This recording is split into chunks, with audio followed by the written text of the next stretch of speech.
Bonjour à tous, aujourd'hui je voulais vous parler du projet de loi de finances 2020, en l'occurrence son volet rectificatif.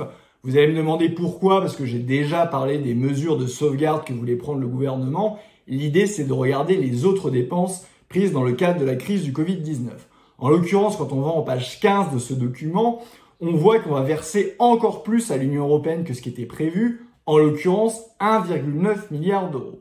1,9 milliard d'euros, c'est en additionnel parce qu'à la base, dans le projet initial, on devait verser 21,3 milliards d'euros en sachant que ce n'est pas l'intégralité des coûts puisqu'il y a des coûts de type droit de douane qui sont considérés comme des ressources propres de l'Union européenne, ce qui est un passe-passe comptable parce qu'en réalité, c'est de l'argent évidemment français. Donc on a été déjà à 23,2 milliards d'euros. Si on ajoute ces 1,9 milliard d'euros, ça veut dire qu'on va être à plus de 25 milliards versés à l'Union européenne.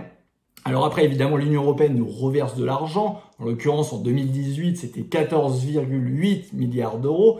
Mais il n'en reste pas moins que la France est un contributeur net à l'Union européenne. D'ailleurs, en moyenne, si on regarde depuis 2011, on a versé en moyenne 8 milliards d'euros en plus à l'Union européenne qu'elle nous a versé. Je sais que les médias et les européistes aiment prendre l'année 2017 qui est un point bas, qui est d'à peine plus de 5 milliards d'euros pour dire qu'on verse peu. Non, la réalité, on verse à minima 8 milliards en moyenne. Et en 2020, ça sera en l'occurrence plus de 10 milliards d'euros que la France va verser en pure perte à l'Union européenne.